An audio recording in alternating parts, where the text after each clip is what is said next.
Joined by Hofstra coach John Russo and freshman third baseman Anthony D'Onofrio following a 12-6 win over Towson in the series finale. Coach, opening thoughts on today's game?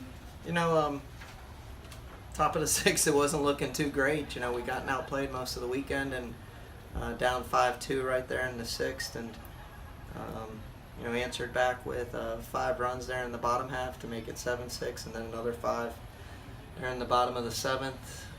Thought Anthony had a big double to get that inning going, after Gaudier got on with a walk, and I think it just really fired up the team, and then we were able to push one across, and we had 2 outs, and Pollock had a big swing of the bat after having 3 strikeouts. I mean, on the on-deck circle, I kidded with him. I said, well, what's the worst thing that can happen? I strike out a 4th time? And, that's what I talked about Anthony a little bit after his day. I was like, hey, haven't started out great, but you can finish strong. And then he had the knock up the middle to knock in another 2 big runs there. And, I just think we finally played with a little bit of confidence at the plate. And we definitely needed it. We got a great performance by Monday, giving us 4, and then Dan Page doing yeoman's work, getting us 3 there at the end. And it's just a really good team win. More importantly, the bottom of the order got us 7 for 14 from 6, 7, 8, 9. Coach, just in the 7th inning, the benches cleared and tempers got a little heated, but do you think that was something the team needed in order to just fire them up to score the last 5 runs and give you guys the win? Well, at that moment it was 7-6, a called strike 3, a slide at the plate. Page was doing his job of covering the plate. Vito was doing his job of throwing. Their guy was doing his job of sliding, and it just, contact. It was just a really, really weird play.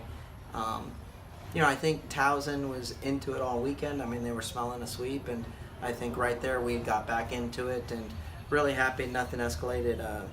Towson's head coach, Matt Tyner, can't be a better guy and has a great team, and really happy nothing came of it. Anthony, just, now you're, 3 conference series in, a lot of intensity.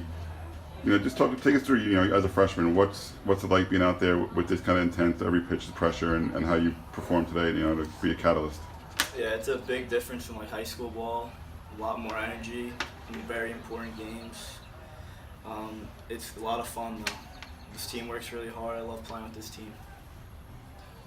Coach, after a win like this, does it make the team more unified going forward? Does it make them more confident going forward that even though you guys are in a bit of a hole, that you guys can get out of it and be looking at a playoff spot? What do you think, Big? It's me? No, it's me, but what do you think? Make it would- more confidence? Yeah. Right? I think so. We were doing an inning or time like that to break out. I told Coach Wessinger this morning in the office, I'm like, where's a 12-run game? Where's a 14-run game?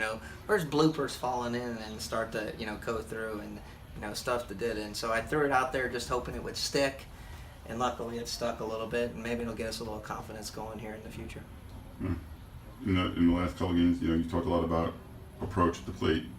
How do you think the team responded today to that challenge? For 5 innings they were really bad, but for the last 4 they were good. And more importantly, I think our bugaboo's been 2 outs all year, and we had 2 out, the home run by Pollock, and then 2 outs. We felt like we were going to keep scoring. Bottom of the order hadn't really produced much for us this year. We're really top heavy, and 7 for 14 in the bottom 4. It feels like that's how we get beat sometimes. So it's finally good to play like a good team. Anthony, you had the home run in Friday's game come in late, and today you had 2 more hits with another 3 RBIs. Would you attribute you to seeing the ball well this weekend? Yeah, we get really good scouting reports. So I'm just trying to stick with the plan. I've been getting a lot of breaking balls, trying to sit pitches and drive them. Coach, what do you think was the biggest thing behind the 12 runs today? What changed in the plate later on in the game? I brought the team up there in the top of the 6th or bottom of the 6th, and I said, man, just stuff ain't going our way. I get it. But there's 12 outs left, and we'd be doing ourselves a big injustice to feel sorry for ourselves after 5 innings. And, I said, I know we hadn't caught a break yet, but I feel like we might be due. And I just said, let's take a deep breath and let's see how this finishes out. And the guys really answered the bell and couldn't be prouder of them.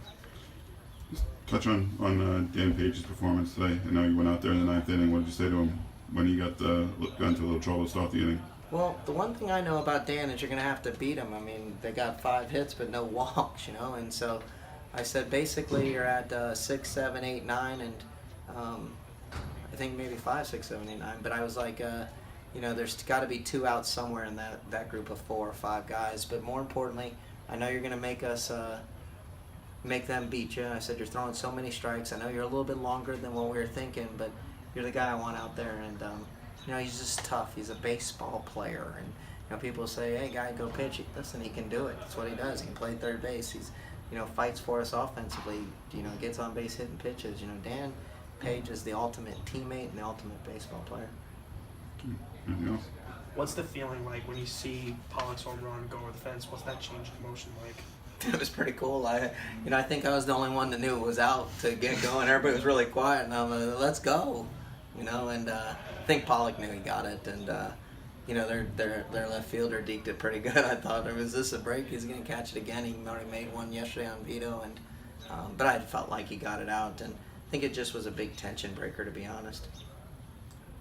All right. Thanks, guys. Thank you. Thanks, guys. Appreciate it. Thank you. Thank you. You're safe.